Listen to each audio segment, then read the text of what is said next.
Good morning. It is Thursday, May the 13th. I'm Shane Seeley, and this is the CBC Morning Report. Now, the dream of home ownership for people earning less than $2,000 per month could become a reality in the coming months. Prime Minister Mia Motley made the revelation as she expressed her government's desire to bring about a silent revolution in housing in Barbados. She was speaking at the launch and groundbreaking ceremony for another housing project, Hope Premium, in Atlantic Breeze, Chancery Lane, Christchurch. Friends, I hope to come to you within the next few months with the one that then deals with the strata. And that's why Mr. Maloney laughed when he said that the Prime Minister wanted a $90,000 house. Because there is a category of person in this country who does not earn $2,000 easily. Or even if they do, does not earn it in a sustained way such that the bank or the credit union is going to take comfort in giving them a mortgage. This country must see them always. The Prime Minister says the Housing Credit Fund will be pressed into use to help with the construction of homes for low-income earners and for those in the Hope Direct project, which targets people between $2,000 and $4,000 per month. She's also reiterated government's commitment to reducing the population in densely populated areas such as Haynesville, The Pine, Wildy, Silver Hill, and Gall Hill. I look forward next week to take a presentation from the Ministry of Housing that focuses exclusively on that low-income housing, recognizing that if we want to keep the prices down, as I've suggested, to make housing affordable and accessible to each and every Barbadian according to their circumstances, then it means some out-of-box thinking, which we will have to discuss and engage with. We want, as far as possible, in that instance, to keep people in existing communities, because communities matter.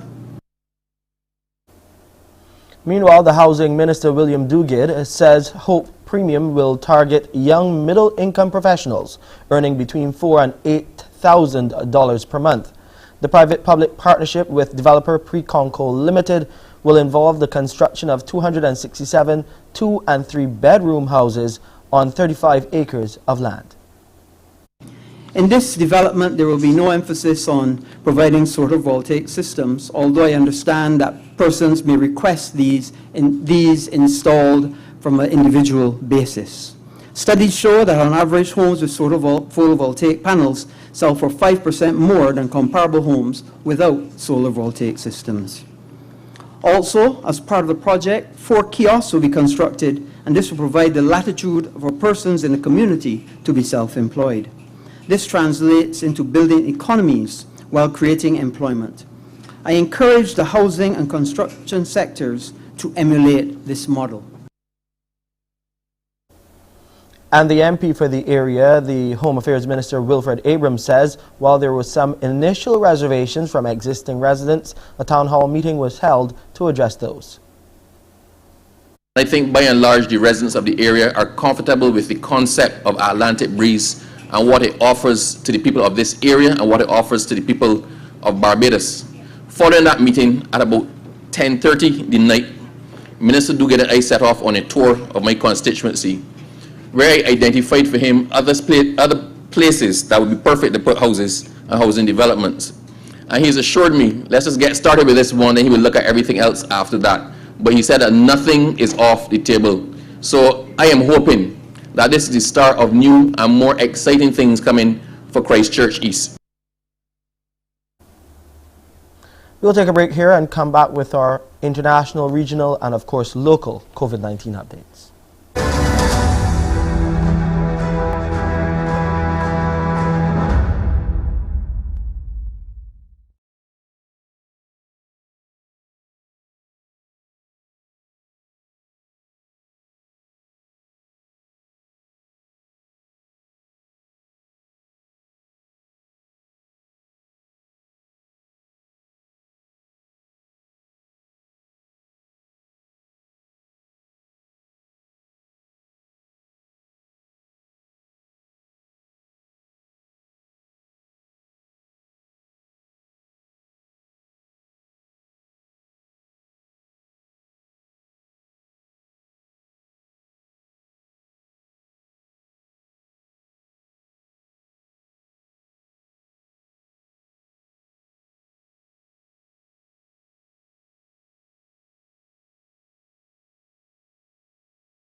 There's an assurance this morning from the Health Minister, Lieutenant Colonel Jeffrey Bostick, regarding the COVID-19 situation in Barbados' schools. He addressed the issue yesterday, a day after the official announcement that another student had tested positive for the viral illness. Crystal Hoyt has more. On the heels of another positive case at a school in Barbados, Minister of Health and Wellness Lieutenant Colonel Jeffrey Bostick stressing that there is no COVID-19 outbreak at any school at this time. He makes the point while providing an update on the ministry's investigation into the positive case at the Ellerslie Secondary School. There are 28 students who would have attended the same class as the positive case, and 6 teachers who were directly involved in terms of teaching and so on. And we have made a determination that those who we consider to be primary contacts, both teachers and students, those persons have been tested, and in fact we've invited all of the others to be tested as well. All of the tests that we've done so far, and this would be first tests for the most part, they came back negative. He also gives the latest on the COVID-19 situation locally. We did 758 tests overnight at the Best Dos Santos laboratory. There are 7 positive cases, new positive cases, and those 7 cases, one of the persons was already in isolation at Harrison Point. We have 5 positives associated with the psychiatric hospital cluster, 1 staff member, a nurse, and 4 patients. That brings the tally to 55 positive COVID-19 cases at the psychiatric hospital, comprising of 3 staff members and 52 patients. The other positive case originated from one of the family clusters. And despite the numbers declining, the health minister shared 2 major concerns. We spoke some weeks ago about the fact that people were not coming forward for testing. That has been an issue. We have people who are primary contacts, and even sometimes some of the positive cases that are not willingly sharing the information with the public health officials. And we can be the best in the world in contact tracing, but if we do not have that information to work with, it one delays the progress of the particular investigation, and it also imperils people and the country and the community, because the longer we take to get to people, obviously the worse the situation could be. Minister Bostick is pleading with Barbadians to be cooperative. Crystal Hoyt, CBC News. Now, the Barbados Union of Teachers expects further disruptions to the education system as schools resume face-to-face classes, given the presence of the community spread of COVID-19 and reported COVID-19 family clusters. On Tuesday, the Ellerslie School, as you remember, was forced to close after a student there at the Black Rock St. Michael Institution tested positive for COVID-19. The BUT President, Pedro Shepherd, says the situation has to be managed. I don't think that we are at a stage now where we would need to close our schools each time there is a case. We have to be alerted of the cases. I believe that staff would need the necessary training and so on to be able to respond to these situations, call in the necessary persons from the Ministry of Health, COVID unit, etc., call family, and be able to isolate students who appear to be showing signs of COVID. Once we do the isolation, then and we make the contact with the necessary authorities, I believe those students would have to be then removed as quickly as possible and as safely as possible, and then the quarantining and those things can take place. But if we continue to panic in this situation, I believe that we are going to have an education system this term that is going to be very, very disruptive. And the BUT President is calling for more vigilance and adherence to the COVID-19 protocols at school. Wherever there are breaches, that those breaches are addressed frontally and immediately, and look really to see how best we can manage the situation for this term. But the presence of the community spread and the clusters really should have been dealt with early, and once we were not able to deal with that in December, January as we should have, then this is the kind of situation that we can expect going forward for the rest of this term. Let's go over to India now, where the coronavirus death toll crossed 250,000 yesterday. in the deadliest 24 hours since the pandemic began as the disease rampaged through the countryside. Umar Farouk sits on his mother's grave as it's being prepared. He's not yet ready to say goodbye. His story of mourning is one of thousands around the country every day. As India's streets empty because of localized lockdowns, burial grounds and crematoriums continue to work day and night. And in India's poorest states, Uttar Pradesh and Bihar, 100 bodies of suspected COVID-19 victims have been found floating in the Ganges River. Our officials are at the scene and investigating. We are trying to find out where did these dead bodies come from, how did they get here, and their numbers. With crematoriums around the country struggling to deal with a huge increase in bodies, residents of Ghazipur in Uttar Pradesh say they informed the local administration about a shortage of wood for cremations. We told the administration that the dead are being thrown in the water because of a shortage of wood. Bodies from around 12 or 13 villages have been thrown in the water. Bihar's government denies reports of wood shortages. It says it's carrying out post-mortems on the bodies to determine the causes of death. Elsewhere in India, patients are continuing to die because of oxygen shortages. 26 in the southern state of Goa. Yesterday we had a requirement of 1,200 cylinders. We got only 400. There was interrupted oxygen supply from 2 a.m. to 6 a.m, which caused a lot of deaths. Cases are increasing in southern India, where 18 people also died from oxygen shortages this week in the states of Andhra Pradesh and Telangana. Despite the number of cases dropping in about half of India's states, including the worst affected regions of Maharashtra and Delhi, 1 in 5 people testing for COVID-19 gets a positive result. And that's because the virus has simply spread to other areas, most notably the 5 states where regional elections were held in April. A real worrying situation there in India. Now let's look to what's happening here on Morning Barbados on the Thursday edition. Exciting things about young people as usual. Here's Pearson. Shane just said it. Exciting things about young people coming up today are exceptional youth will take full focus, one of whom is a woman who leads the Caribbean Regional Youth Council. What is that? We'll share a little bit about her and her vision and what that particular consortium is.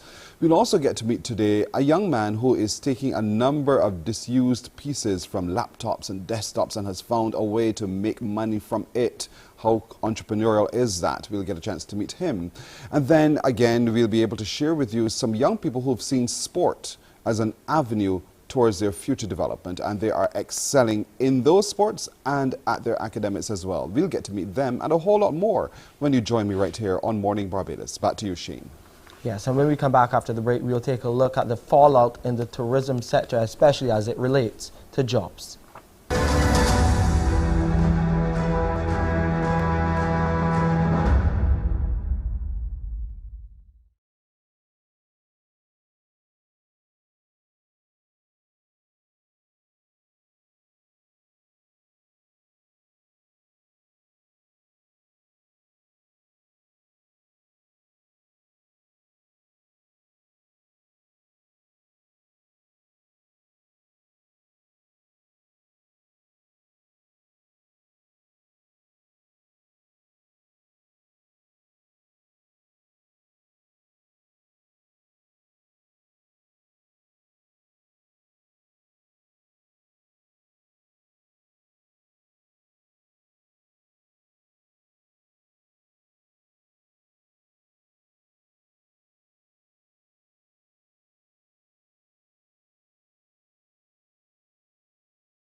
It's been over a year since former employees of the Accra Beach Hotel and the Hilton Barbados Resort were laid off.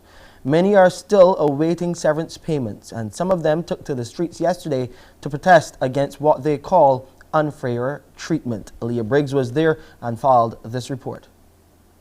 You owe me, you should be paying me, my money. You have no idea how the staff is surviving. That's Janice Harewood, one of close to 20 former Accra Beach Hotel and the Hilton Barbados Resort employees who joined forces to protest what they're calling broken promises from their ex-employers.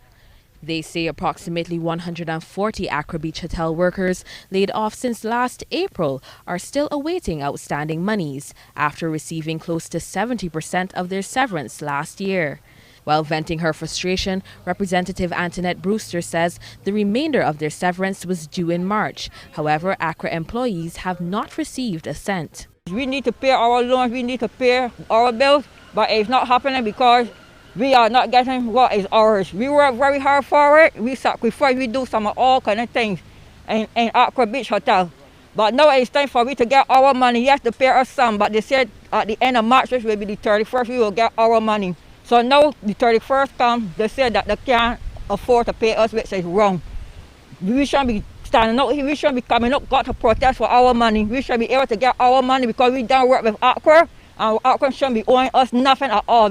The protest was staged near the entrance of the Hilton Barbados Resort in Needham's Point. While many former Hilton workers have received their full severance, ex-employee Rodney Hines indicated he was among approximately 11 workers who are yet to be compensated. Some people got theirs, I didn't get mine. A few others didn't get theirs either.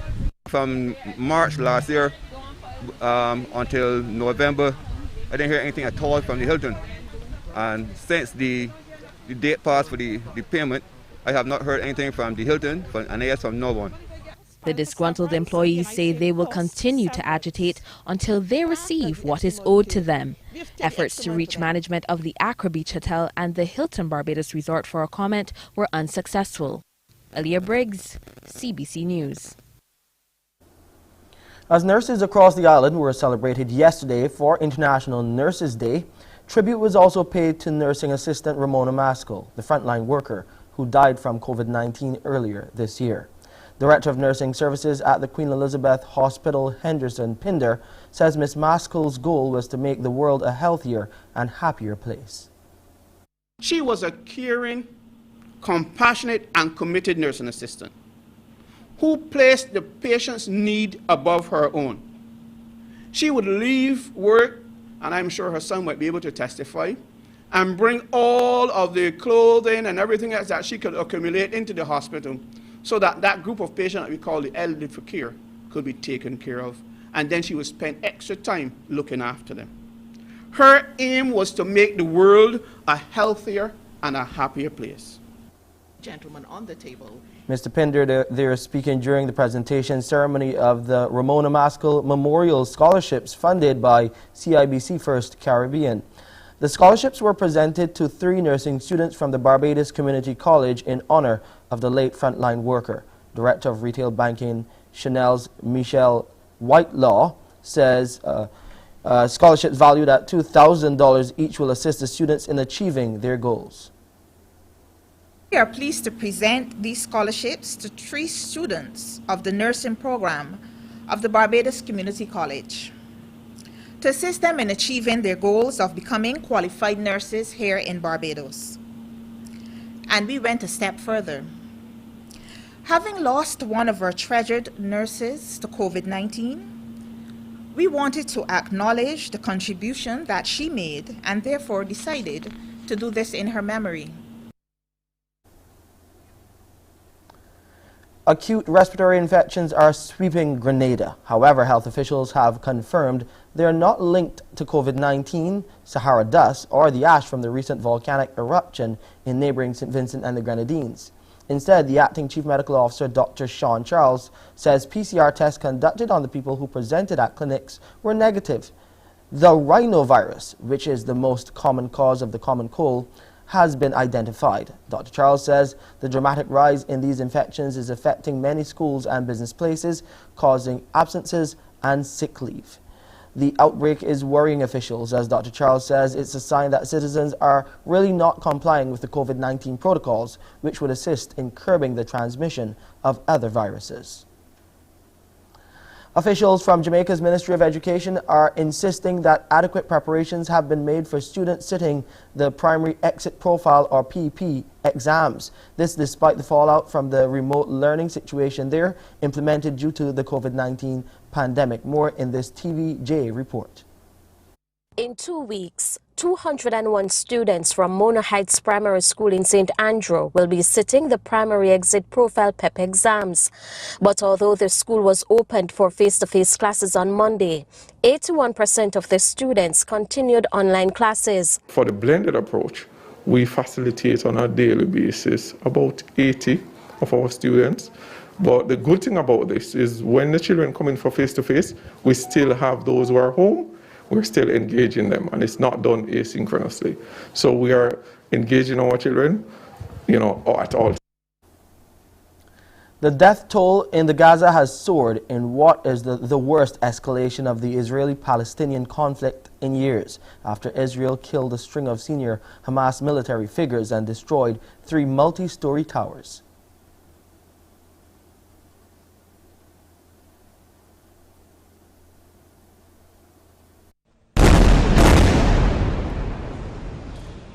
An Israeli airstrike has flattened another high-rise tower. The Al Shuruk Tower housed media organizations as well as residential homes. At least 56 Palestinians have now been killed. Since Monday, they include 15 children and 3 women. And from Gaza, Hamas is launching another barrage of rockets. It says it's in response to the killing of senior Hamas commanders, including its military chief, and follows the launch of more than 1,000 rockets the night before. We're about 5 kilometers north of the Gaza Strip here, and Palestinian Islamic Jihad had threatened at 9 o'clock local time to mount another major barrage, and we have some Iron Dome batteries close to us, and there were interceptions very close to our position here overhead. There was shrapnel falling around, hitting some of the road and cars. There's another journalist close by who was hit in the knee by some shrapnel. He appears to be okay, but it's obviously an extremely dangerous situation here, as it is around various parts of Israel and indeed within Gaza. But this appears to be the latest major response coming out from Gaza to what has been another day of strikes within. Both the Hamas senior commanders who were killed in that Israeli airstrike operation, and indeed the taking down, the destruction of another part of the Gaza skyline, has elicited the kind of response that the Israelis were preparing for, that everyone was really expecting, and that indeed Hamas and Islamic Jihad had warned of. Sporting news now. The West Indies will assemble for a high-performance camp on Sunday in preparation for the upcoming home series with South Africa.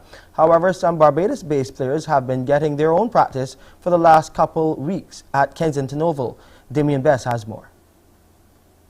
In the practice nets at Kensington Oval, the sound of bat-beating ball pierces the morning ear. In full concentration mode, a handful of Barbadian players, as per the COVID-19 protocols, working on their techniques in preparation for upcoming series against South Africa, Pakistan and Australia. Among those looking to hit the ground running in the series against the Proteas next month is stylish top-order batsman Shai Hope. The 27-year-old marked his return to maroon colours against Sri Lanka in March with 258 runs in 3 innings at an average of 86, inclusive of a century and 2 half-centuries. Just about taking over, trying to improve daily. Some technical things I've been trying to work on, but it's mainly just trying to keep the mental strength up and physically trying to be as fit as possible so that when the time comes I can be ready. Hope didn't feature in the test component of the series against Sri Lanka, but with 2 tests penciled in for the South Africa series, he wants to force his way back into the squad after being dropped last year for the New Zealand tour. I love cricket, I love all 3 formats, and if I can play and I get the opportunity to play in all 3, then I definitely want to do it. Obviously looking forward to the first series, which is the red ball series. If I get the chance to play, then I'll definitely try to grab it with both hands. as long as there's competition within the camp, that means that everyone's performing, everyone's doing what they need to do, and hopefully we can continue that in years to come.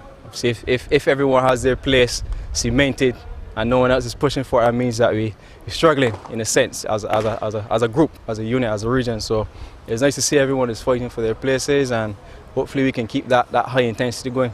In the Windies bowling department, there's also genuine competition for places. Rakeem Cornwall and Jamal Warrican combined well in Bangladesh, but the selectors couldn't find a place for Warrican in the series against Sri Lanka.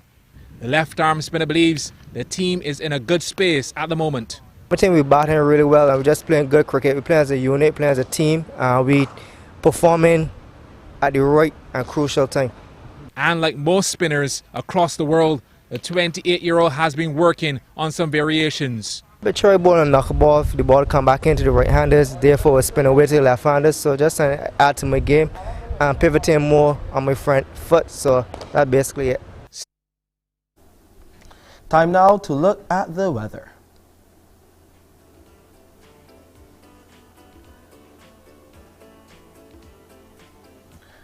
We had some more early morning showers this morning between 5:30 and 6 a.m.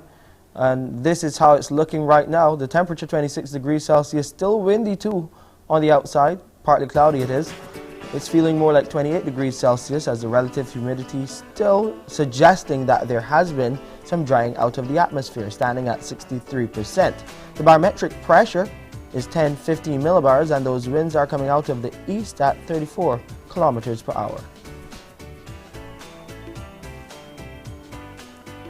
We'll see a low tide around 13 minutes to 11 this morning. The high tide will be later in the afternoon at 20 minutes after 5. Those seas are still calm to moderate in open water. Swells are around the 2-meter mark, but expect them to increase. We'll get a mix of sunshine and clouds here in Barbados today with a few brief isolated light showers. And tonight, much of the same, mix of clear skies and clouds and a few light showers.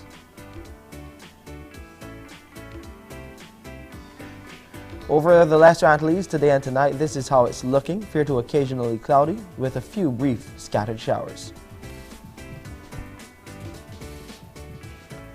Cloudy in London and Frankfurt, up to 15 degrees Celsius there, a degree difference on the low temperatures. In Miami, it's partly cloudy and getting up to 27 degrees Celsius, looking pretty good there. In New York and Boston, the sun is out for the most part, and they're getting up to 24 degrees Celsius and 21 degrees respectively.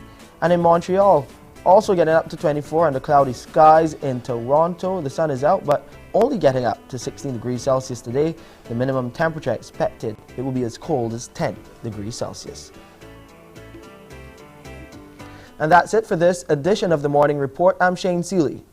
Morning Barbados starts now. Wake up, wake up, wake up, wake up. Barbados, get up.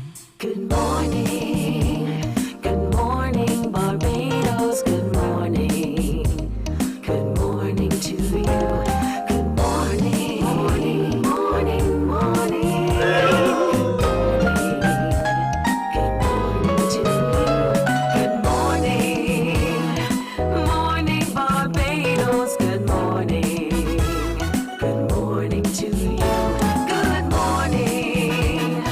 Morning, Barbados. Good morning. Wake up, wake up, wake up. Morning to you. Morning to you. It is Thursday, May the 13th, 2021. Good morning, everyone. Welcome to Morning Barbados. I'm Pearson Bowen. To those of you on our Facebook stream at CBC Barbados, good morning to you. And on our YouTube channel, Caribbean Broadcasting Corporation, as always, wonderful having you company. It is a terrific today because today we get to meet some exceptional young people, or exceptional youth in Barbados who are doing great things and making us all feel very, very proud about what they're up to. There's one young lady who you'll meet today who says a comeback is only a comeback if you fail. She's a student of the Christchurch Foundation School. She will be interacting with us in just a little while. I think she's absolutely fascinating already as a regional winner.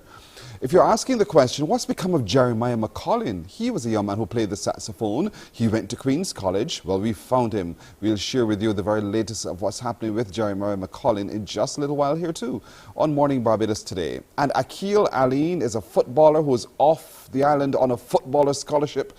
And he too is excelling as a semi-professional. We'll get to talk to him in just a little while. These are just a few of these exceptional young people who you'll be meeting today. But let's get started this morning with one who has found a niche. He is providing great things for those of you who have that need. His name is Cameron Michael Tracy. And so my pleasure this morning to say good morning to you, Cameron. Welcome. Good morning. How are you doing, Cameron? I'm doing pretty good. How are you? Thanks for asking. I'm doing very well, thanks. How old are you, Cameron? I'm 17 years old. And at 17, Cameron, you are providing already something that everybody needs at some point in time. What is it that you're doing? So basically what I'm doing is I get a hold of used and discarded computers that generally nobody wants anymore, and I take out the parts of them and then sell them off for anybody who wants them. So what got you so turned on to be able to do that, to provide that service? Well, I'd say it's just natural, honestly. I've always had a fascination for computers and just anything tech related, really. Mm-hmm. You know, but here Since it I is. was young. You're taking discarded items and you're seeing a need. Someone has a need and you want to fill that gap. You find that space that someone is created and you're filling the space as well. Who would have inspired you, you think, to think in that kind of way? Who would have inspired me? I would say my fifth form IT teacher, Mr. Percival Beckles. Mm-hmm. Very, very, very good man. Very, very good man. Very great teacher. Overall great human. Just great in general. There we go. So you see that this happens from time to time. What school was this that you were with, this Mr. Sir, who inspired you in this kind of way? What school was that? This was at CP, Coleridge and Parry. Hello? You just said the best words in my ears, Coleridge and Parry. That's where I went to school too. I'm telling Great to you. hear. But, Great to hear. Man, you're a good guy. And so today, Cameron is using that inspiration brought onto him by his teacher to be able now to do more with these disused computers and laptops. And I'm sure a number of you who have been finding challenges with it are looking for parts. And so that's what Cameron does. So Cameron, how do we get to know what you have and to be able to access what you're able to sell? You can find my wares on Facebook Marketplace. That's where you are, on Facebook Marketplace. Yes, so sir. how do you find the items to sell? How do people come to you and say, hey, Cameron, you know, I want to get rid of this. You could find something to do with this. How do you do that? How does that work? Well, just kind of asking around, really. Just going around neighborhoods, seeing if anybody's got any old computers that they don't need anymore, just kind of sitting there collecting dust in the closet. And, you know, just asking, really. Mm-hmm. So talk to me about the business side of what you do now, because, you know, it's well and good to be able to display your ware on the marketplace, but then you have to keep track of everything that's been going on. This sense of business, how are you managing it so far? The business side has been going quite well as of it. I've made a decent amount off of sales, and yeah, what do the guys side's been going quite well. What do the guys at our college on the hill say to you really about what you're up to? Your friends? I'd say they quite like it. I've made some sales to some friends of mine too. Mm-hmm. And so I've got me on back order. So for anyone now who watches and who are saying, you know, okay, so give me a sense of what you have on sale on the marketplace, Cameron. Tell us what kinds of items for what particular device or brand that we can say, you know what, I'm going to go check it out because I actually do need that. What do you offer? I offer all sorts of things. Cases, motherboards, CPUs, RAM, the works, basically. Graphics cards, power supplies, everything. If it can go in a computer, I will sell it. What a mantra. If it can go in a computer, I will sell it. I like it, Cameron. I really, truly like your energy and certainly your passion for what it is that you're doing as well. In terms of storage, though, because, you know, after a while, you're collecting disused items. How do your parents feel about you bringing into their home all of these old pieces that some people want to describe it as?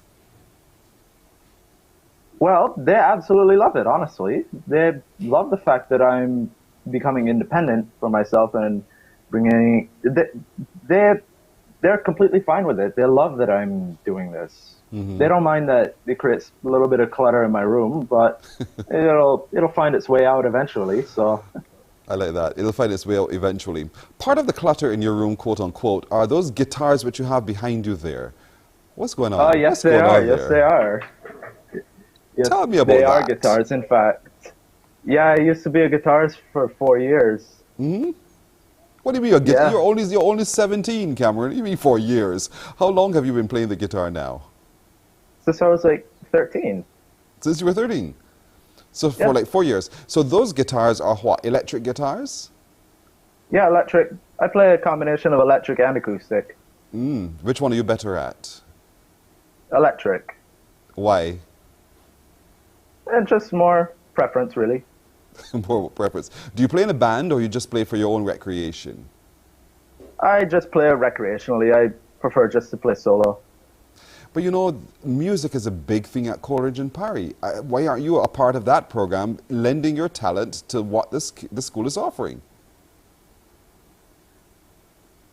Honestly, not to dog on it too much, but personally I didn't find the musical program to be that much inspiring, really. I much more prefer the tech side of it. I tried to get into the music program, but it just didn't really work out for me. But the tech, that's where it's at. In terms of the future now for your business, let's talk a little bit about that, because you're existing on the social media platform Facebook in the marketplace. That's one area. Have you given consideration eventually, maybe not now, but down the road at some point in time, to moving into a set space where you can actually begin to do business from there? Have you thought about that? Absolutely.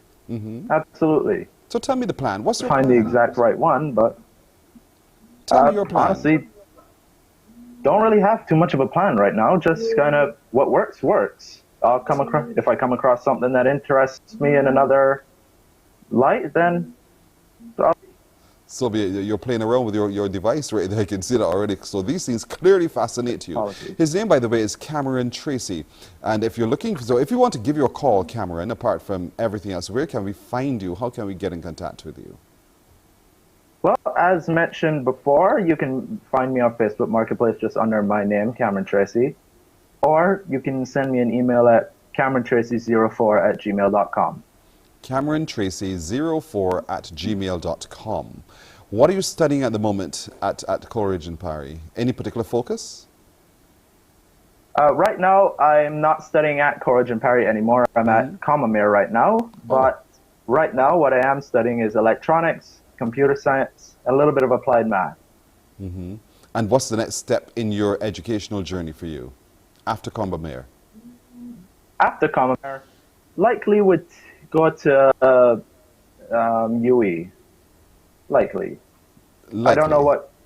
Something may come in between. Maybe go to BCC for a little bit. You know, I'll see. What if the business bug bit you so hard that, you know, university goes just on the side for just a moment? Do you think you'll follow that bite? That depends. How hard is the bite? So what will be a hard enough bite to cause you to put aside the education for just a moment? I don't really know. I don't want to find out what that bite really is right now, honestly. I'm too focused on school right now. I don't really know what I would do without it. I've been in school for like 12 years now. I'm too focused on school. It's like forever. But Cameron, it is indeed an immense pleasure. So once again, we can find you on the Facebook Marketplace under the name Cameron Tracy. And we can also send you an email at CameronTracy04@gmail. Am I correct? That is correct. That is correct. So once again, if you're looking for parts to disused laptops and desktops and the like, Desktop. then we got to find you because you're the guy who can supply all of those parts. You're doing it very well. Cameron, well done. Thank you so much for joining us as an exceptional young man. And we want to encourage you to staying focused on your education. And as you go, just parallel it with your business acumen as well. I think you'll do very, very well. Oh, absolutely, Thank you. yeah. Thank you, Cameron. Thank you for Have a having good day. me so much. You're welcome. You're welcome. Just so, look at that. Coleridge and Parry, I'm so proud of you. He's at a Commonwealth School, but that's just by way of sixth form. And certainly he's doing well already with his business on the Facebook Marketplace. Find him. You might find the part you're looking for. We'll take a break. When we come back, more of our young people on our Exceptional Youth Thursday.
Let's look at one of those young people now who sees the value of sports and where sports can take you, in particular football, thanks to the Barbados Soccer Academy. Thank you, Jabez, for introducing us today to Akil Aline. Akil, good morning to you.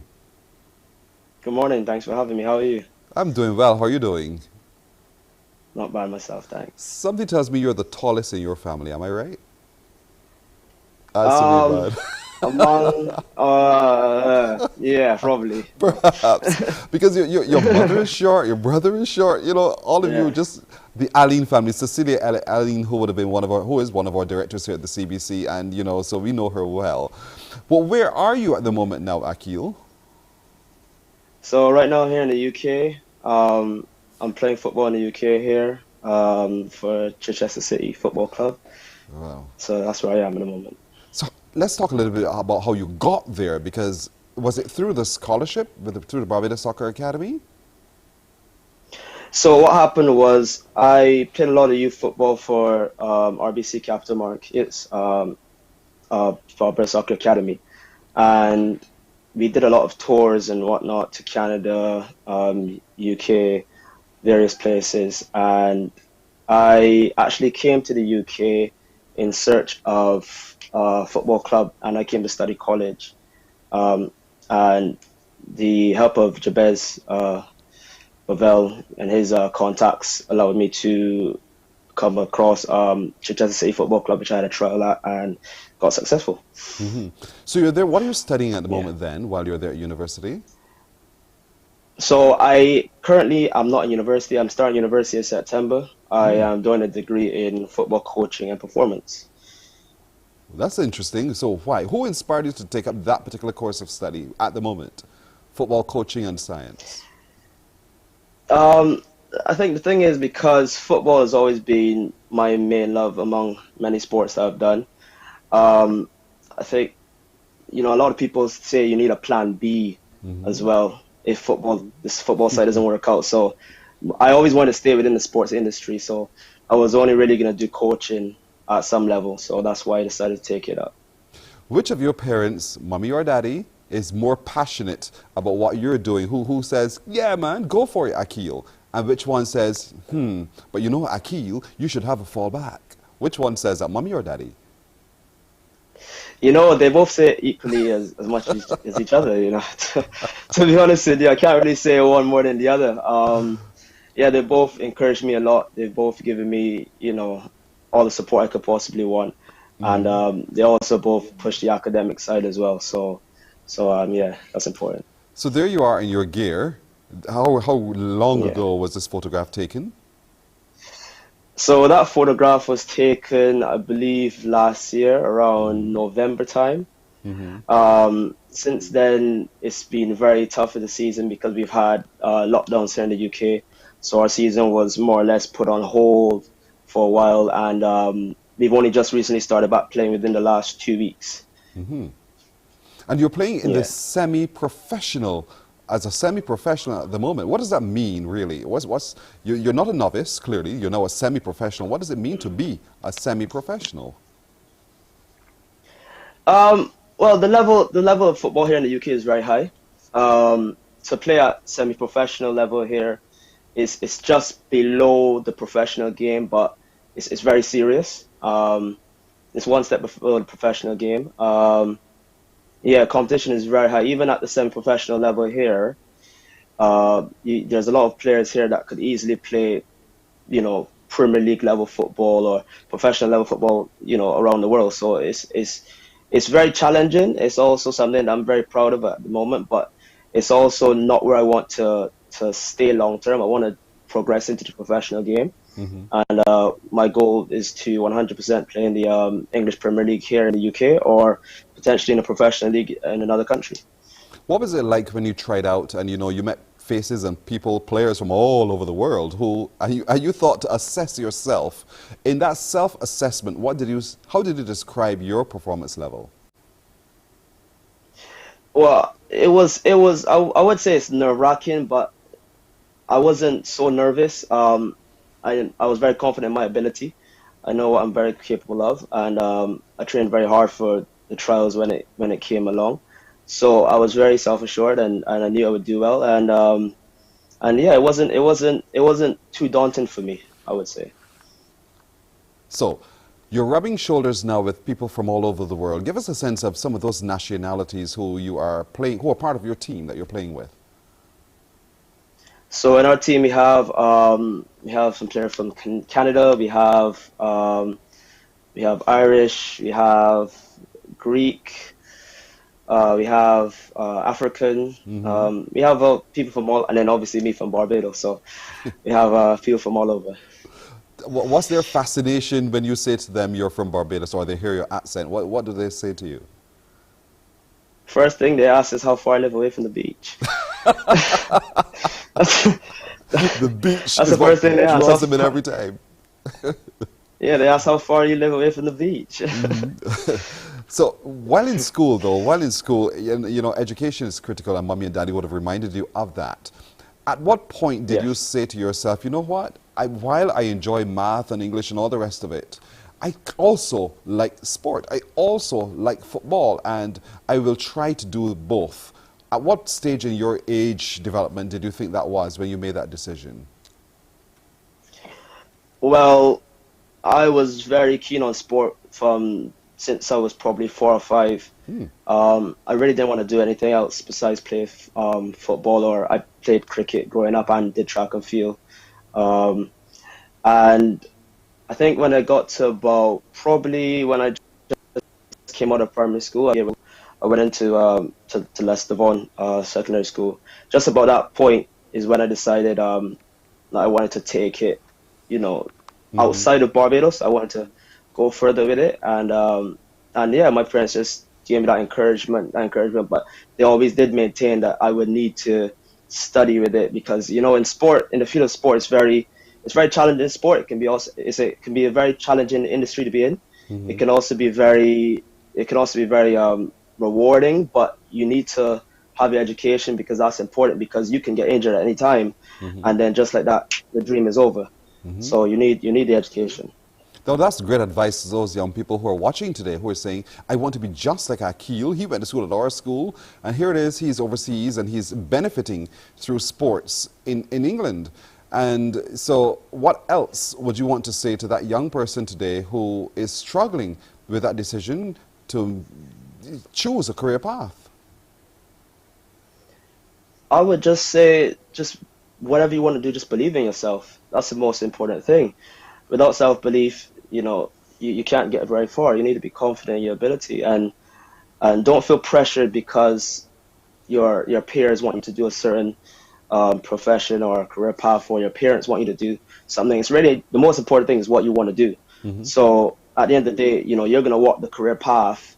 Your parents or your friends aren't going to walk it with you necessarily. So you need to do something you enjoy. So it's all about just doing something you enjoy. Find the thing you enjoy and go for it. Now, talk also to that parent who is struggling with that child's decision to follow that particular path. What advice would you want to give to them coming out of your experience with your own parents? I would say just encourage them, because I do understand that when you have children that are, very active in sport and want to pursue it, I do understand growing up you have to spend a lot of money on them in some, aspects. A lot of sports gear is not cheap, but sports is a business. Sports is a business, and if they do well in it, it could be big rewards in the future. So, invest in your child. Invest in your child. That's the most important thing. Invest in your child. Now, behind you, there's a little flag of Barbados, and that's placed right there. And something tells me that's done deliberately. So, why do you have it right there, and what does it mean when you see it? Well, I'm always repping 246, no matter where I go. It actually wasn't there about 10, 15 minutes ago. My cousin just decided to put it there. She said that you should put it there. So I thought it would be a nice thing to do. So, but you're happy to rep 246 as you've described it. Yeah. So anytime, anywhere. Anytime, anywhere. So you're in the UK at the moment, and what about Barbados do you miss the most? I miss the food. I miss the food. I miss the vibes. I miss the sun, the heat. I miss everything about it. I miss my mom and my dad's Sunday cooking. It's those are the things I look forward to when I do come back. But at the same time, when I'm over here in the UK, I'm very focused. I know that this is the task at hand. This is where I need to be. This is where I need to be for my football career. This is where I need to be for my education. I've had great support from my coaches back in Barbados, as I earlier mentioned, Jabez Bovell. I've worked with Alwyn Babb, which a lot of people would know from track and field.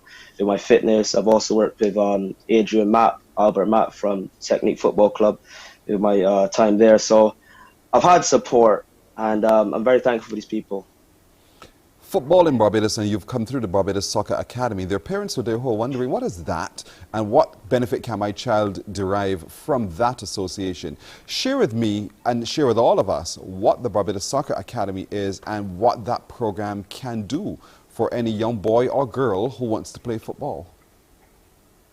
So the Barbados Soccer Academy is one of the leading football teams / academies in the island. They push your football side of it to quite a high level, develop your game, but also they do emphasize on the importance of the education. So Jabez Bovell does a lot of SAT classes with some of the children and CXC level classes to get the education up. So it's not where you're just one-sided in your sports, but he also does push the education aspect of it, and because of that. A lot of people come out of the Barbados Soccer Academy with extremely good grades and, good football ability. And there's a lot of others that have received scholarships through that. So the Barbados Soccer Academy is a great place to start. Great place to, to put in the early building blocks. And, I'd highly recommend it for anyone who's interested in playing football in Barbados or overseas. What's the balance between practical and theoretical when you're studying football coaching and performance? What's the ratio you think there? I think it's kind of, you do have the practical side where you have to do the football, because in the football and performance and coaching, you're learning how to develop other players' abilities. You will be learning also how to develop your own game as well. In case you're still playing. And because you're putting all these tactics and everything into theory and telling people what to do, you also need to be able to understand how to do it yourself, Because if I can't really understand how to do it myself, how can I then go and tell you how you should be able to do it? So, you know, you need to go through the experience yourself. So that's the balance.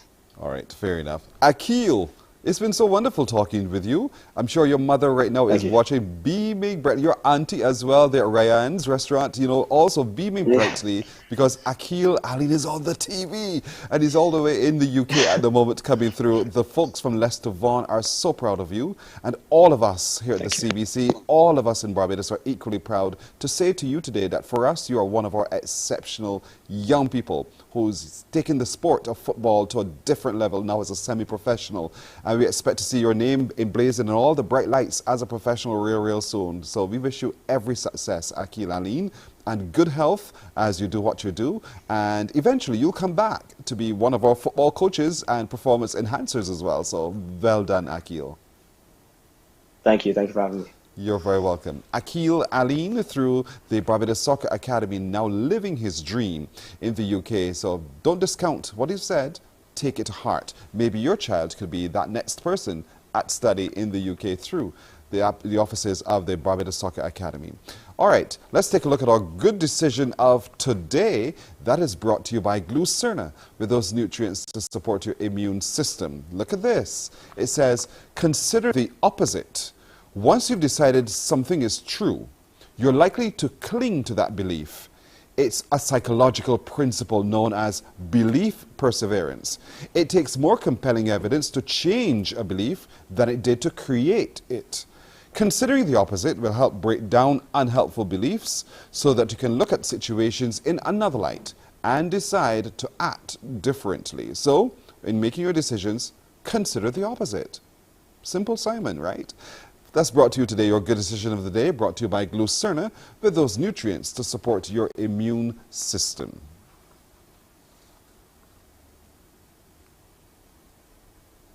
We're going to take a break right here. When we come back, we'll update you on the news. Morning, morning, morning. Good morning. Good morning to you.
Morning, morning, morning. Good morning.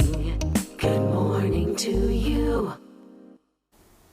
Still to come, a young lady who says a comeback is only a comeback if you fail. But right now, it's time for the news. Here's Shane Seeley. Yes, leading your 7 a.m. headline news, the government has found a way to offer housing solutions to Barbadians earning less than $2,000 per month. Prime Minister Mia Amor-Motley made the revelation as she expressed her government's desire to bring about a silent revolution in housing in Barbados. She was speaking at the launch and groundbreaking ceremony for another housing project called Hope Premium in Atlantic Breeze, Chancery Lane, Christchurch. Friends, I hope to come to you within the next few months with the one that then deals with the strata. And that's why Mr. Maloney laughed when he said that the Prime Minister wanted a $90,000 house. Because there is a category of person in this country who does not earn $2,000 easily. Or even if they do, does not earn it in a sustained way such that the bank or the credit union is going to take comfort in giving them a mortgage. This country must see them always. Hope Premium, for its part, will target young middle-income professionals earning between $4,000 and $8,000 per month. The private-public partnership with developer Preconco Limited will involve the construction of 267 2- and 3-bedroom houses on 35 acres of land. The Health Minister, Lieutenant Colonel Jeffrey Bostic, has revealed that a lack of cooperation by some Barbadians is still making it difficult to address the local COVID-19 situation. His comments came as health officials have been addressing the situation at the Ellerslie School, where a student tested positive for COVID-19, forcing closure of the school and sending students back to the online learning platform. We spoke some weeks ago about the fact that people were not coming forward for testing. That has been an issue. We have people who are primary contacts and even sometimes some of the positive cases that are not willingly sharing the information with the public health officials. And we can be the best in the world in contact tracing, but if we do not have that information to work with, it one delays the progress of the particular investigation, and it also imperils people and the country and the community, because the longer we take to get to people, obviously the worse the situation could be. Meanwhile, the Barbados Union of Teachers expects further disruptions to the education system as school resumes with face-to-face classes, given the presence of community spread and reported COVID-19 family clusters. Commenting on the recent COVID-19 scare at the Ellerslie School on Tuesday, BUT President Pedro Shepherd says the situation has to be managed. I don't think that we are at a stage now where we would need to close our schools each time there is a case. We have to be alerted of the cases. I believe that staff would need the necessary training and so on to be able to respond to these situations, call in the necessary persons from the Ministry of Health, COVID unit, etc., call family, and be able to isolate students who appear to be showing signs of COVID. Once we do the isolation, then and we make the contact with the necessary authorities, I believe those students would have to be then removed as quickly as possible and as safely as possible, and then the quarantining and those things can take place. But if we continue to panic in this situation, I believe that we are going to have an education system this term that is going to be very, very disruptive. As the downward trend of COVID-19 cases continues here in Barbados, the Pan American Health Organization is warning that COVID-19 transmission in the Americas is far from being controlled. Director Dr. Carissa Etienne revealed that in the Americas in the past week, 1.2 million new COVID-19 cases were detected and nearly 34,000 deaths were recorded. The PAHO head says surges are coming as insufficient supply of vaccines and the spread of a highly transmissible variant found in India has been detected in the Americas. Cuba continues to drive most new infections in the Caribbean, although smaller countries like Trinidad and Tobago are experiencing significant jumps. In St. Vincent and the Grenadines, COVID-19 cases in evacuation shelters continues to be a challenge following the frequent volcanic eruptions. Throughout much of the Americas, we are seeing cases accelerate along national borders. In Central America, jumps in infections are being reported along the regions of Costa Rica and Honduras bordering Nicaragua, and in border regions of Guatemala and El Salvador. And our news team is also monitoring recent reports of heavy police presence in the Christchurch area around Vauxhall and Sheraton late last night, and reports of gunplay as well. We'll have details on that as we get information from police in our later newscasts. And that's it for your 7 a.m. headline news. Back to you, Pearson. Thank you, Shane. That later newscast comes your way at 12 noon in the CBC Newsday right here on Bajan TV, TV8. All right, 6 minutes after 7 o'clock, a break. And when we come back, the crumbs question of the day. Morning, morning, morning. Good morning. Good morning to you.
That's the kind of day it is indeed. We're sharing with you some exceptional young people, but we also want to share with you some exceptional winners today, because it's time now at 7.5 minutes after 7 for today's Crumbs question of the day. Are you ready for this? You know what to do.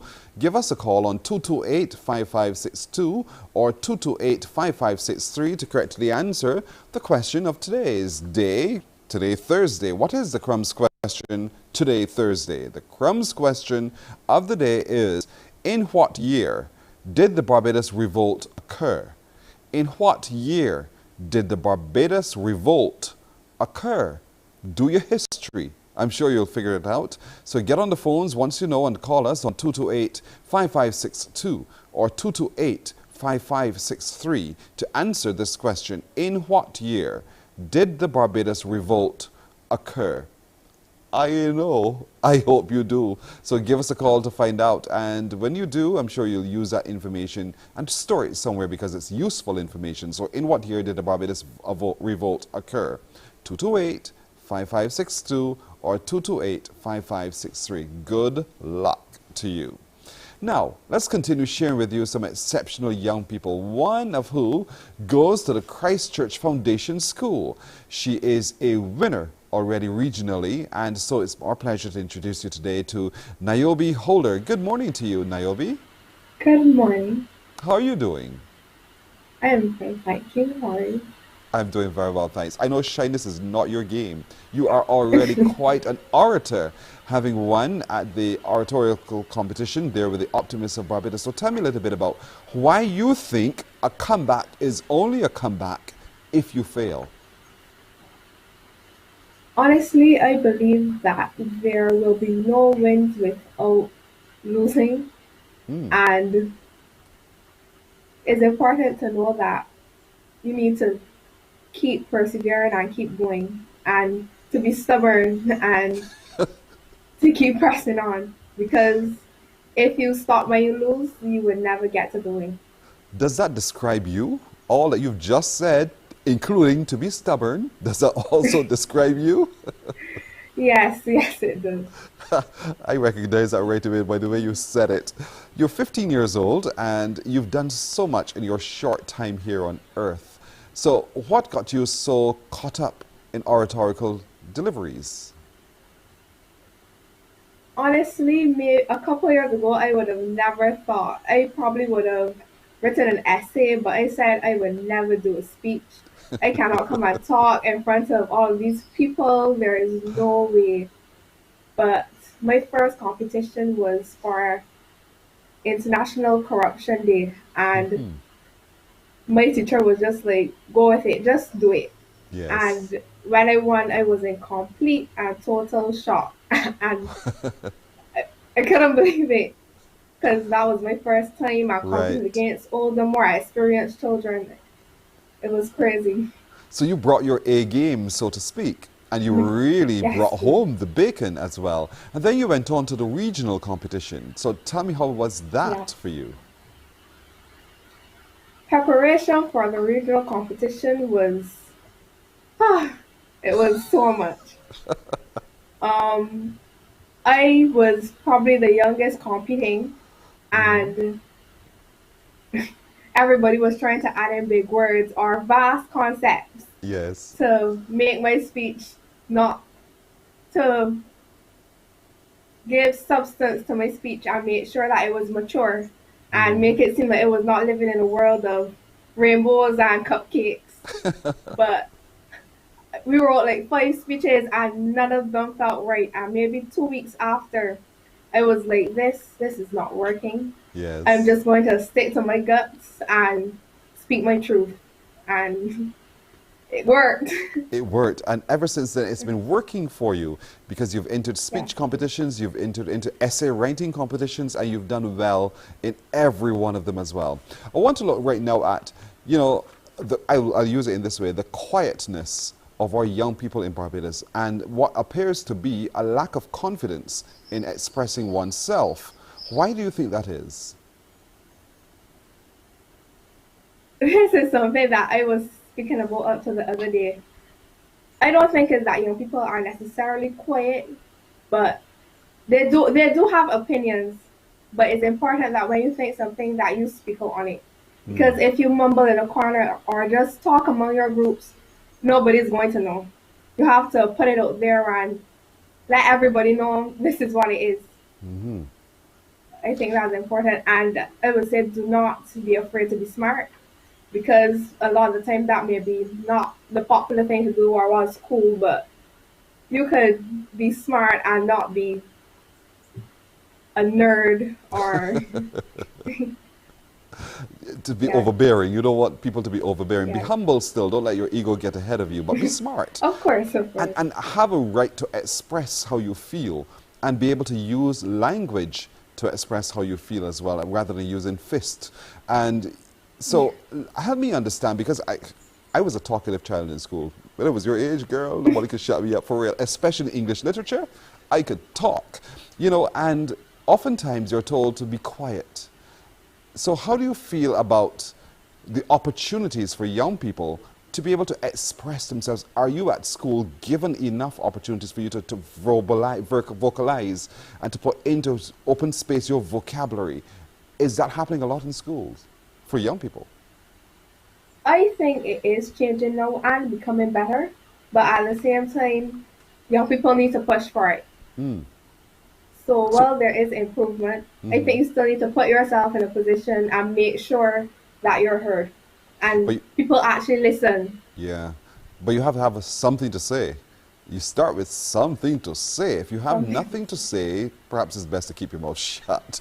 But, you know, for sure, grab every opportunity to express yourself, and that's exactly what you have been doing thus far in your life and doing it very, very well. What do your friends say about you? Because, you know, she says she's getting there, she's doing all these speeches, she must be. What do they say? My friends are usually very, very supportive, encourage me, because a lot of the time I don't say it's like, what's the big deal? It's like, Naomi, you just won. And so then the reality sinks in for you. It's like, oh, I just won. Yeah. So while they're jumping for joy, you're just thinking, hey, what's the big deal? It was just another chance for me to say something. What do you see for yourself as an orator, though? What do you want to do with this skill and this ability that you have? I think that's important, that I don't let it waste.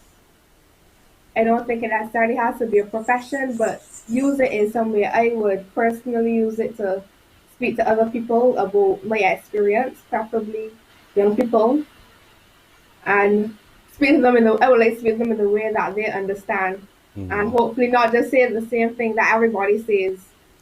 Well, you're so right. Have a different point of view.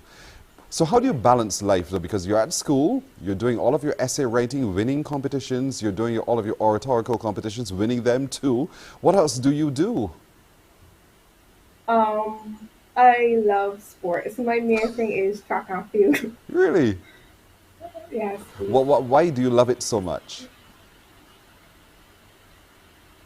It's hard, mentally taxing, many bad days, but my life would be miserable without it. It keeps me going, and you know, it is a reason to be happy. Yes. And contributes to who I am. I like that. My life would be miserable without it. Already you know that and you feel that. So what sports are you so passionate about? I sprint and do long jump. You sprint? For real, for real, for real? And you represent Christchurch Foundation School? Yes, please. How good are you? I try my best. That's a good answer. I did too when I was at school. I tried my best. I may not have won everything, but you know, I tried my best, for real. And so you're into long jump. Those are, how dissimilar are those two disciplines, sprinting and long jumping? Are they similar? How dissimilar are they?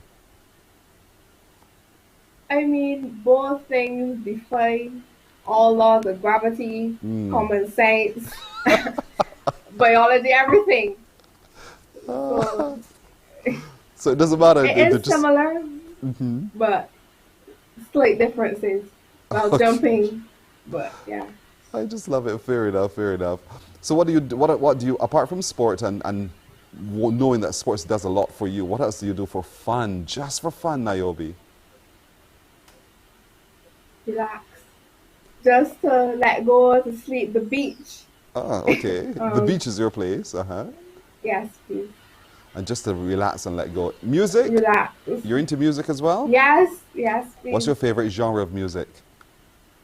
Soca?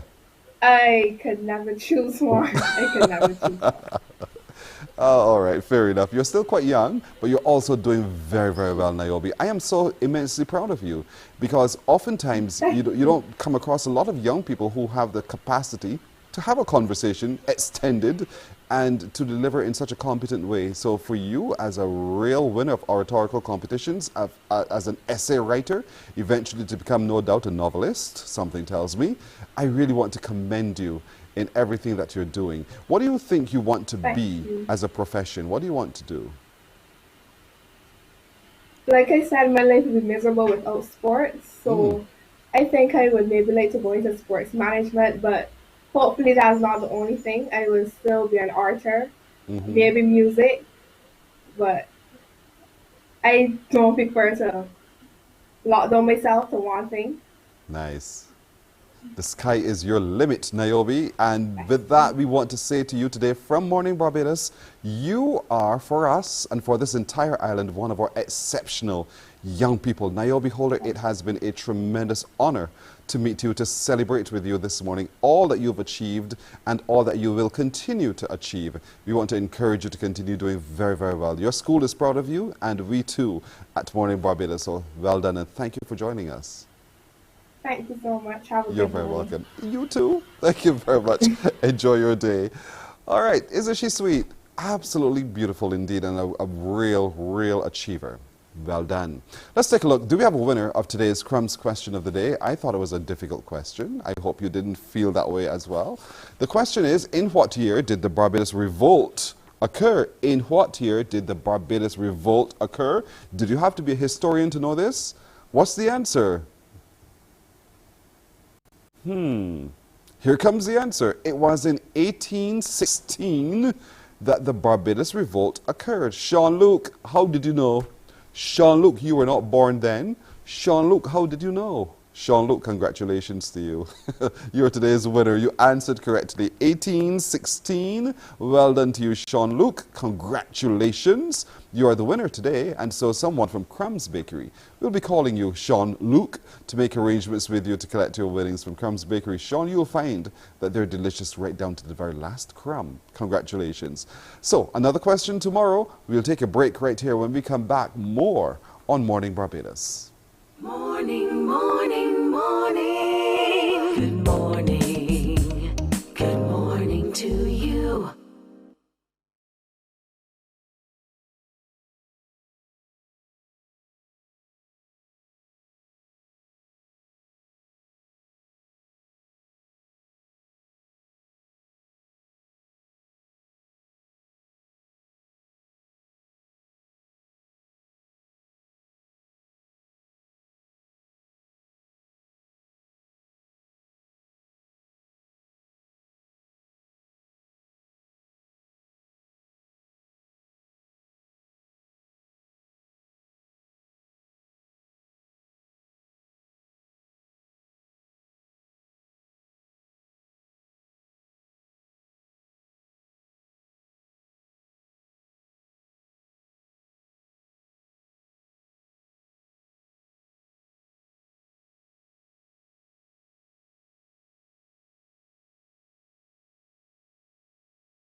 They say some of the craziest things in my head all the time. But anyhow, it's time for today's Heart and Stroke Foundation of Barbados Childhood Obesity Prevention Quiz. You know what to do, right?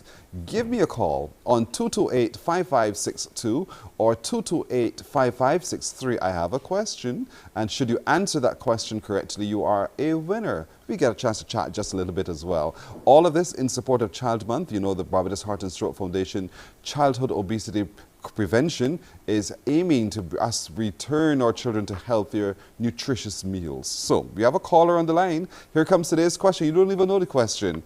That question is, name a fruit where vitamin C is found. Name a fruit where vitamin C is found. Good morning to you. Hello. Good morning. If you'd like to make a call, please hang up. If you'd like to make a call, please hang up and try again. Call us on 228-5562 or 228-5563. The question is, name a fruit where vitamin C is found. Name a fruit where vitamin C is found. Do you know? 228-5562 or 228-5563. Good morning to you. Hello. Hello. Good morning. Hi, how are you? I'm good. Good. What's your first name? My first name is Irving. Irvin? Irving. Irvin. Hey, just like my brother. All right, so Irvin, are you ready for today's question? The question is, name a fruit where vitamin C is found. What is your answer, Irvin? The Barbados cherry. The Bajan cherry. You done? Yes. You don't want to say something else? No. You don't know anything else? Irvin? Lime? Lime orange? Irvin, don't go fishing. Don't go fishing. Don't go fishing, Irvin. You're right on the Bajan cherry, you know, for real. You could have also said oranges. You remember that? I said lime and I said citrus fruit. I said oranges, I said limes, I said oranges, and I agreed with you on the Bajan cherry. So well done. Do you have Bajan cherries yourself, Irvin? I have about 4 trees. You do? My man, I love the Bajan cherry. Do you get a chance to make your own juice and drink? The juice? Or I just eat them just like that? You are so fortunate, so absolutely fortunate. So you know the benefits of the Bajan cherry. Yes, please. Where did you get those trees from? Did you buy them here from the soil conservation? The soil conservation. Are they big trees and the roots, you know, go quite far? Very big. Very big. So that means you have 4, so you have the space. Well done, Irvin. You are lucky. I'm telling you, I hope that others are able to benefit from your bounty, Irvin. I hope you're able to share it with others as well. Do you have children in the home? I think the animals benefit more so than me. But they're getting their dose of vitamin C too. The monkeys. Yes, I know which ones you mean. So listen, do you have children in the home or in the area? Well, I don't have children of my own, but the children of the area can. Anybody that pass and wants some, they're going to pick. That sounds good to me. I'm happy to hear you say that. That's exactly what I wanted to hear, that you are able to share it because you know it does the body good. A good source of vitamin C is the Bajan cherry. And I know we don't grow oranges here as far as I can recall, but you know, it is good to find that natural source. You do too? I have an orange tree though. So you're a real farmer, Irvin? No, I plant a few trees. I don't know about farming. What other fruit trees do you have? Lots of mangoes. So there's mango, Coconut, Bajan cherry, apples, coconut. Apples, limes, bananas. Irvin, stop. You're showing off on me. I feel it passing by you right now to get all of those things No for real. problem at all. You have to come when the season is in though. That's all right. So what parish are you in, Irvin? St. Andrew. Oh, you real far, Irvin? You all come and meet me. The best parish, the best parish in the island. Clearly, you have not lived in St. Lucie because if you did, you would change your mouth on that. Sir. Aye, that's all right. I Don't want to, forgive you. sir. I forgive you. That's all right. So, Irvin, congratulations to you for saying the Bajan cherry. You're absolutely right. It's a great source of vitamin C, and it's all natural. Irvin, stay on the phone. Don't put on your phone. Stay right there. We'll be taking some information from you because you are today's winner of our Heart and Stroke Foundation of Barbados Childhood Obesity Prevention Quiz. Congratulations to Irvin. Tomorrow, it might be you. You stay with us because there's more on Morning Barbados.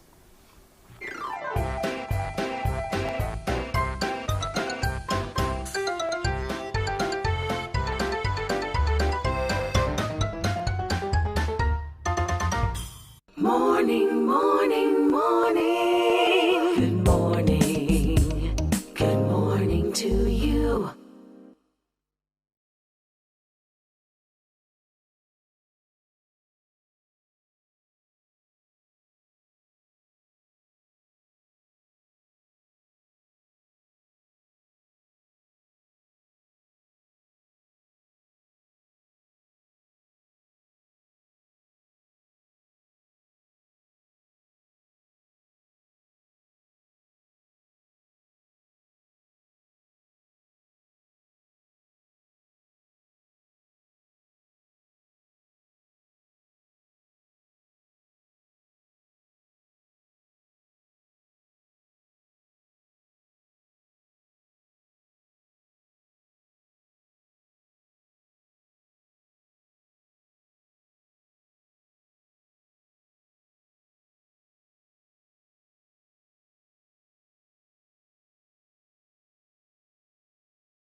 It's 7:30 in Barbados and the Eastern Caribbean. You've asked the question, where is Jeremiah McCollin? We found him. He's right here with us this morning. Good morning to you, Jeremiah McCollin. Hey, good morning. How are you? Well, you look the same way. You haven't changed at all, which is quite good. That's a compliment. I appreciate that. Yeah, man. So, where are you now, Jeremiah? Right now I am currently residing in Charlotte, North Carolina. In America. Basically, that's where I am right now. And you're there doing what? So I would have came to America in 2017 on a soccer scholarship, playing soccer. And I basically came here in 2017. I had a partial academic, partial athletic scholarship. And I was playing soccer. You were into athletics as well. I know you're playing of the saxophone. We know you as a model. But the sporting side of you, we had no clue about Jeremiah McCollin. So football, what part, what was the word? Not part is not the word. What player were you on the field of football? Okay, so on the football field, I played outside back. So basically on the side of the defense. So I used to try to stop the wingers from like running down and making crosses and stuff like that. And you did it so well, you were able to get this partial scholarship off to university now. What does it mean? What did it mean to you to have come through the Barbados Soccer Academy and to attain all that you've been able to attain through that association? For me, it was a big accomplishment, a personal accomplishment, because, like you said, a lot of people knew me for different stuff, right? People knew me for the modeling and the music, and so it was just a really big personal goal for me because I always loved sports. I was always really competitive. I don't think much people knew that about me. Exactly. So, yeah. So it was a pretty big deal for me to be able to secure that for myself and to be able to excel in that area. There's some who say, you know, a sports scholarship, one would figure naturally you're going into doing sports. But that's not what you've done. You've used a sports scholarship to do other things. So what it is, apart from playing your football, apart from doing your track and everything else, what is it you're focusing on as you study? Well, basically, so I am focusing on trying to become an entrepreneur as well. You know, basically, life has different stages, and you want to be able to grow along with the stages of life. Is really how I see it. I believe in taking one thing and creating many things for those that come after you and people that look up to you and want to become somebody in life. So currently working on my own brand. I'm currently working on my music still. Just a whole bunch of things. There's a whole collective is what I'm trying to make me as a person, you know, so that when someone sees me, they understand there's different realms to this person. Yeah. It's interesting you said, you know, you want to be someone who is able to assist others as you go. So who would have been playing that critical role? Who are you modeling your life after, if there's anyone at all? Honestly, is a variety of people, right? I get inspired by different people at different times in my life. Honestly, growing up in Barbados, I was inspired by Cristiano Ronaldo, you know, Messi, Nani, people like that who have already been successful in soccer. And so it just kind of, that was where it was at that time. And then as I grew with the music and the modeling, I saw people that inspired me, like obviously Rihanna, Drake, you know, all these other people that kind of show that this is not impossible, that you can actually do this. So luck, as they say, is when preparation meets opportunity. So I just believe in basically having enough knowledge and doing my research so that when my opportunity comes, my preparation is there. You said you're as an entrepreneur building your brand. What is that brand that you're building? Basically, it's a collective of things too. Basically, who I am as a person. Just what people know me for. By a brand, I also mean that physically too, because I have my own brand of clothing that I kind of spun off of the modeling, stuff like that. So, yeah, so I'm just trying to build a whole collective of things that represent who I am. So there's music. Growing up, I kind of... Go ahead. Growing up. Go ahead. Growing up. Sorry, I was saying growing up, I kind of felt like a misfit. I kind of felt very different than everybody else. So I want to create something that represents a place that other people who feel that same way can come to. You know, like, for example, on the field, I wasn't the most talented at the beginning. I wasn't the most technically gifted. But I was aware of the fact that I had speed, and speed would help me to be an asset to the team. So I decided, well, okay, how can I use my speed and also learn different things to become the best asset I can be to the team, to understand my role in the team, stuff like that. That's quite a lesson to learn at such a young age. And to be able now to pass that lesson on to others. You came through Queen's College. How old are you now, by the way, Jeremiah? I'm 22. Still a boy, still a young man. 22 years old. And there's so much ahead of you to do, Jeremiah. I appreciate that. So what do you see to be your next immediate goal that you'd like to achieve towards your bigger goal? Okay, so my next immediate goal really and truly is to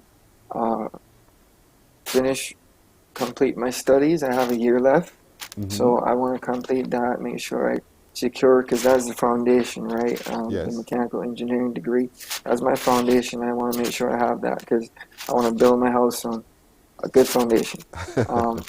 After that, really and truly, I plan to continue to play soccer, see how far that goes, explore the full realm of that, but at the same time, build my entrepreneurship, build my business, build my brand, build my music, and continue to shed light on my mind towards other people because I was so quiet for so many years. I was so quiet for so many years, and now it's your time to roar. When people walk into your space and they see that flag that's draped there by your window, what do they say, and what do you say to them? Well, really and truly, much Americans don't know that much about Barbados. However, they know that it's a Caribbean country, and I always take that opportunity to say, well, you know, this is where I'm from. And they usually tend to pick up with mentioning Rihanna, but yeah, they do. But I'd say always take that opportunity to represent and let people know that, hey, you know, this person that you see came from somewhere different, and it took a lot to get here, and there's still further to go. So definitely. Boy, Jeremiah, it's so good to see you. I mean, like you said, you've always been a quiet person there on the stage doing what you're doing. But to hear you verbalize and talk, you're clearly very deep in your thinking, and you're obviously on the right path towards your own self-attainment. And I really want to encourage you to continue doing what you're doing. And I hope eventually, as that mechanical engineer, you bring those skills right back here to Barbados, all right? Yeah, definitely. And there's people that I have to say thanks to for that. You have to put yourself in a position to become successful, obviously, with growing up in different soccer clubs. Like I was at Kickstart, and then I went to Barbados Soccer Academy. I will say, with the help of Jabez Jack Bovell, shedding light on that academic aspect. A lot of people look over that, and I want the young people to know that bringing yourself as an athlete is a collective of things, right? You have to have your academics, you have to have your athletics, and you have to have the mental ability to stand the test of time. So those three things have to come together. Well done. Your head is in the right space, Jeremiah McCollin. Thank you so much for joining us this morning. You are, for us, Jeremiah, we're so very proud of you, an exceptional young man from Barbados. You're doing very well. We encourage you to continue staying as focused as you are. And thank you for joining us. Thank you. Thank you so much. You're welcome. There you go. There he goes. That's Jeremiah McCollin. Now you see where he is. Now you know what he's up to. A break, and when we come back, more of our exceptional young people. Morning, morning, morning. Good morning. Good morning to you.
Morning, morning, morning. Good morning.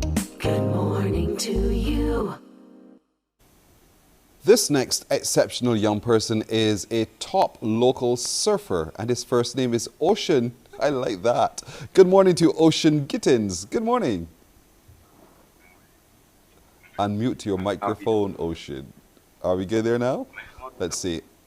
Still, okay, Ocean, we're going to work that out. You try to work that out for me because I'm still not hearing you, Ocean. Ocean Gittins is his name. Say hello, hello, hello.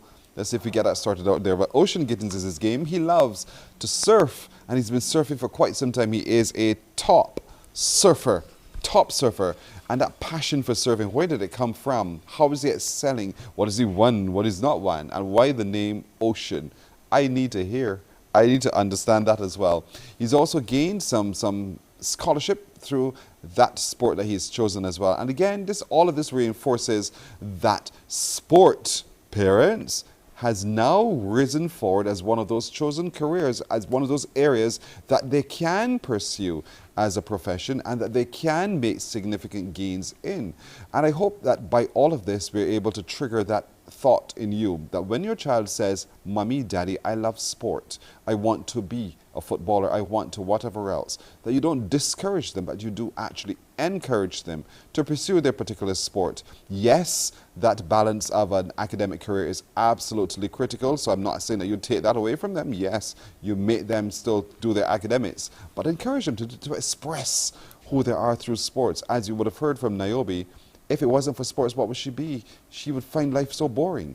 And so allow them to be their best selves by sport. Ocean, good morning again to you. Good morning, good morning. That's the voice right there. Ocean Gittins. Ocean, have you asked your parents why they call you Ocean? Not as of yet, but so far how I know is because my dad, when I first born, my dad used to surf like almost every day. So he really loved surfing. So my mom told me that my dad just named me after his favorite sport. That's where I've been. His favorite place to play a sport in the ocean. His favorite place to be, Ali. I love that. I love it. It's a very unique name. It's very different. And so your daddy as a surfer inspired you, took you into the water and dumped you as a little boy, right? Absolutely. Said, listen, either learn to swim or you will sink. Is that what he basically said to you? Yeah. Since I was 4 years old, my granny and my dad I used to be at the beach every day just being in water. My dad teaching me how to swim, teaching me everything about surfing. So I didn't know how to swim and everything from a young age, so my dad just inspired me and now I'm here. What scares you most about the surfboard? What scares you most about it? Nothing doesn't scare me about the surfboard, but the waves pretty much. The waves scare me. The waves scare you. But the ocean itself kind of scares me. Yeah, and you're quite right on that. It's a big body of water, quite consuming. But you know, the bigger the wave, the greater the cheer, the greater the reward. And so when you get out there and you paddle out to the big waves and you see them coming, talk me through the process that goes through your head when you see that wave coming towards you. What happens? You really be nervous, but I wouldn't say it's up to us. I would say it'd be wrestling people in the lineup. That gave you confidence. You would just be in the lineup and the big wave would come and everybody in the lineup would just be like, go Ocean, go Ocean, go. So everybody just be encouraging you to paddle in and it'd be fun. So. And so you see the coast. The coast becomes your finish line almost. But now you are a top surfer. How did you attain that? Training, a lot of training. So what's a typical training regime like for you? A lot of legs. Pretty much just a lot of legs, and we don't really do arms because I surf every day, so we do a lot of paddling in the water, which is a good amount of upper body for you. It's a good upper body workout. So pretty much mainly legs. How old are you, by the way, Ocean? 16 years old. So you're still in school? Oh yeah.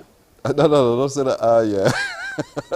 It sounds to me as though you're suggesting that school kind of holds you back from doing your ocean work, right? Not really. Okay. It helps you learn and advance, develop the mind. You're absolutely right. You've said the right things for mommy and daddy to hear. It develops the mind. So there you are out there. Whoa, describe this for me. Oh, a barrel? That's what it's called? One of the best things that you can, yeah, it's called a barrel. It's when the wave come over you and you're inside of it. It's the best thing you can imagine. It's Why? Perfect. Why? Because when you're inside and you're looking out, you could just see how beautiful outside looks. Wow. I love So it. that's interesting. And what do you feel? Because there's this body of water over you, and so it will crash eventually on you. So you got to get out of there as fast as possible, right? It doesn't crash. It depends on how the wind is, pretty much. Some days the wind will be onshore and then some will be offshore. So if it's offshore, it just stays open and you could come out easily. But when it's onshore, it kind of crash and as the agent says, it balls you up. You won a scholarship, the International Surfing Association scholarship. What does that scholarship entail? The ISA scholarship. Yeah, ISA scholarship.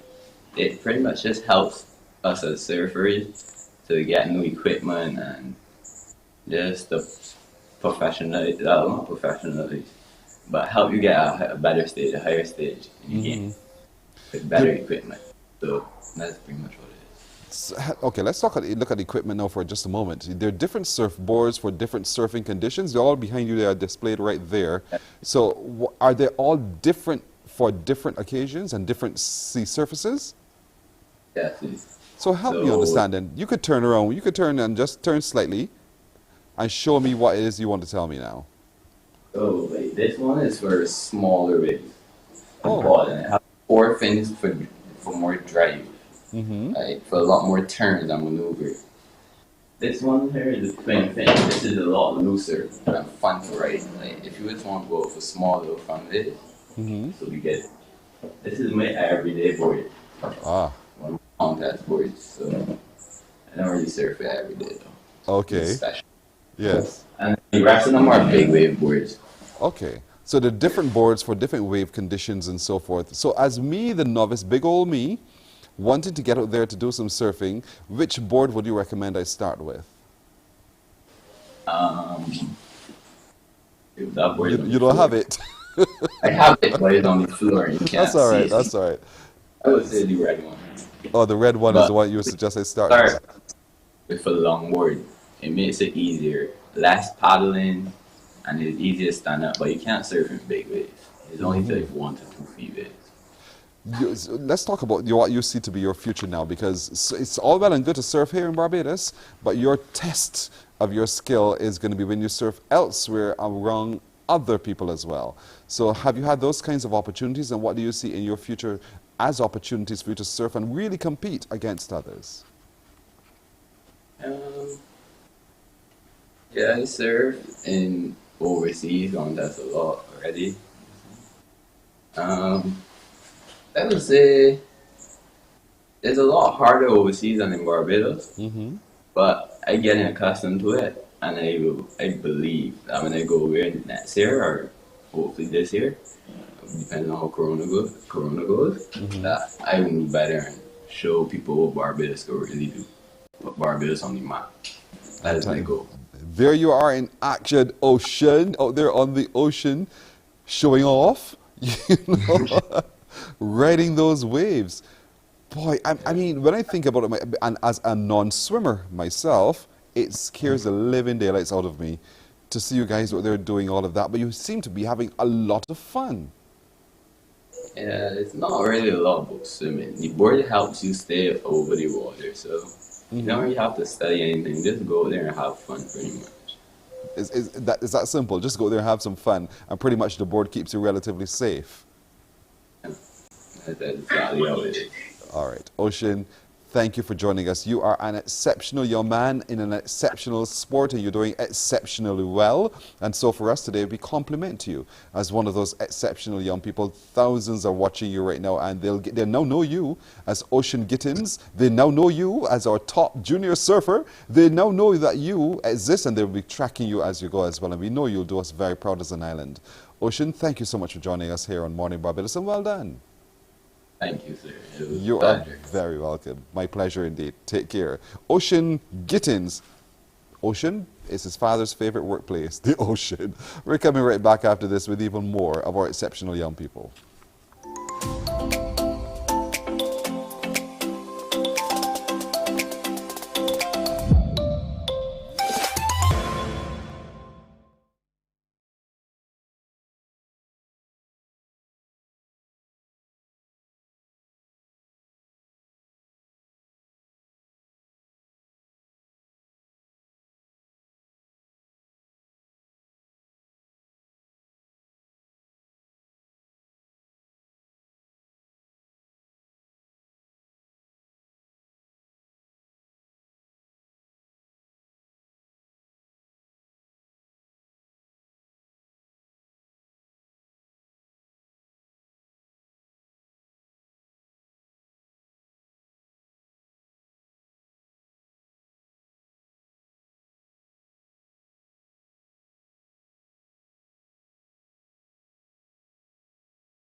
We have just shy of 7 minutes to go to the hour of 8 o'clock. We will use those 7 minutes very wisely now with these young people, two young ladies who are heading up a regional council, the Regional Youth Council called CRIC. Roshana Trim, good morning to you. You are the Good president. morning. Congratulations. And then too with her is Crystal Yearwood, who's head of strategic action planning. Ladies, congratulations Good on your attainment morning. of your role. So Roshana, as president, tell me a little bit about CRIC, the Caribbean Regional Youth Council.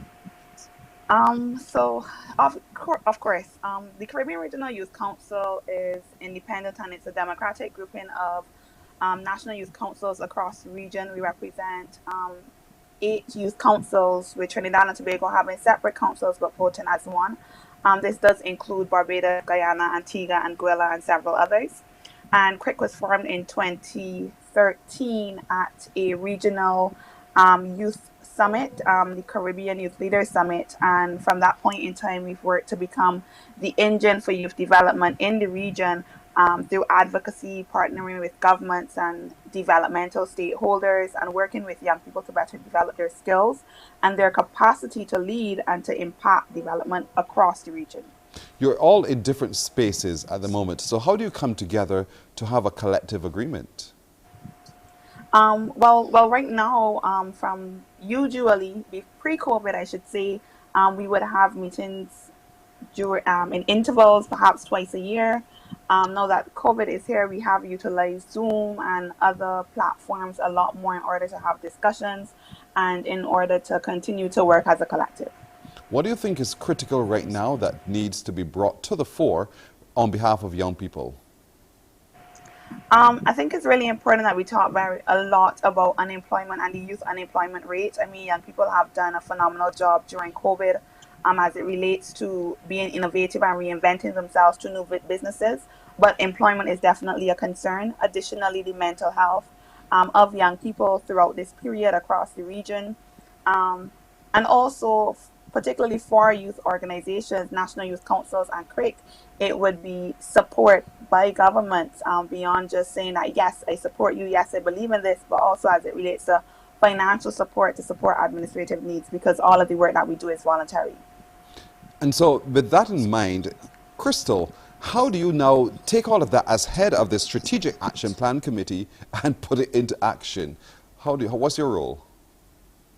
So my role is basically to facilitate the understanding that CRIC can no longer rely on scarce technical resources and financial resources for that matter and pursue its mandates aimlessly. Instead, we need to be strategic, and our focus mainly is on 5 focal areas, which would be membership, development, media engagement, strategic partnership, research and advocacy, and sustainable resource mobilization. So where I come in right now would be research and advocacy, and that goes into our multi-pronged approach of getting comprehensive data in order to affect change in policy making. And you would have heard the president just say youth unemployment, mental health are some critical areas. Is that part of what your planning committee is also focused on to achieve those goals?